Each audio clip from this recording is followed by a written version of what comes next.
O'zbekistonlik dehqonlar ekinlaringiz uchun agro uskunalarni qayerdan topishni bilmayapsizmi? Unda bu video aynan siz uchun.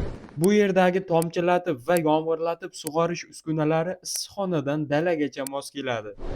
Har xil o'lchamdagi shlankalar, xususan polietilen, layflet, tomchilatib sug'oruvchi lentalardan tortib, mandalli shlankalargacha topishingiz mumkin.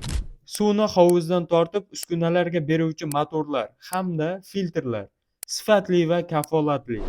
Ekinlaringiz hamda ko'chatli daraxtlaringizning rivojlanishi va turli xil kasalliklar, hasharotlardan himoya uchun sifatli dorilar ham shu yerda. Agromarkazdagi agronom xizmati orqali biz sizning yer maydoningizni Google xaritasi orqali o'lchab, tomchilab hamda yomg'irlatib sug'oruvchi tizimlarni loyihalashni aniq hisoblab beramiz.